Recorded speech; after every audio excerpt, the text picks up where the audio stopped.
All right, folks, when you think of Walt Disney and Disney in general, you don't think of World War II necessarily, but there is a new book out that really is an education, and it's amazing to see and to read and to look through, and it's even more amazing to talk to the author, John Baxter, who has written Disney During World War II, How the Walt Disney Studio Contributed to Victory in the War. John, welcome. Appreciate you coming in. Thanks for having me. You are a World War II buff, Yes, and you love Disney, and the two came together, and this great book, which is up on the screen right now. Congratulations! Thank you. It's really interesting. It was a dream project for me. I mean, I don't know if I think it's all going to be downhill from here. Well, tell us what you found out. I mean, you know, you look, just all you got to do is turn the back over, and you see the Private Pluto. The sign for that cartoon, again, more Pluto stuff, and Commando Duck.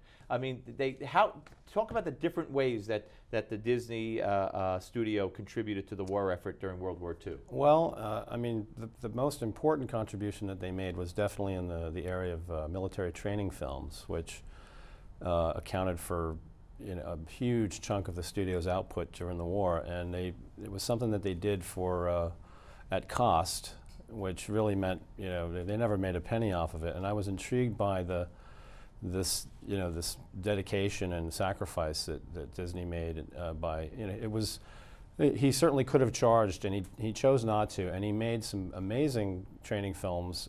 It's hard to appreciate them today because they're so, they're teaching a lesson that's 70 years old, but they were very important. They made it easier for trainees to learn the lessons, and it probably saved a lot of lives along the way. There were also a lot of shorts that were there. And talk about the insignia. The insignia was another great example of Walt's patriotism, because there had been a trickle of requests for insignia, military unit insignia featuring Disney characters before the war.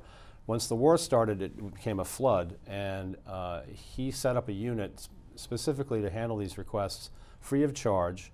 There was a little short waiting list, but anyone who asked who had anything to do with the Allied war effort got an insignia, and they really were great morale boosters. Yeah, and the shorts, as I started to ask you for. Well, there were a lot of, there were propaganda shorts, yeah, and entertainment shorts that wove war themes into them, and the propaganda was handled, I thought, brilliantly. It's really more entertainment than propaganda.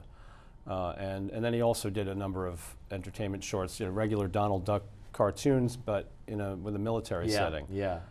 Which was, I remember seeing some of those, long after World War II, even as a kid, watching the Donald Duck cartoons and whatnot. Every so often they throw one in there. Yeah. And you remember that. I didn't know the significance of it as a kid watching it, right, but looking back and reading your book, it had a large significance. Let me just ask you, I don't want to throw you a curve, but did you see any indication, Meryl Streep made some claims about Disney being a racist, a misogynist, and Abigail Disney, the grandniece of Walt Disney, supported Meryl Streep. Did you see any anti-Semitism, which was also a claim, or any of those things during your research? Nothing like that.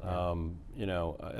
That's a subject that's been, treated in some other books, but everything that points to Walt being an equal opportunity person in general, and he had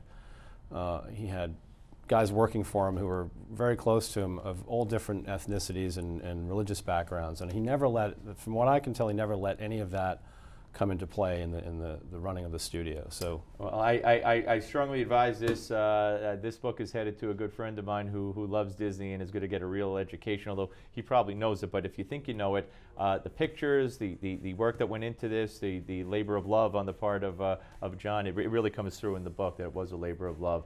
And I thank you for coming, and good luck with the book. Thank you very much. All right, folks. And again, it's Disney During World War II, How the Walt Disney Studio Contributed to the Victory in the War. There it is up on your screen. You know what's next? It's that time of the hour. It's Gimme 5 coming up right here on the Steve Malzberg Show, only on Newsmax Television.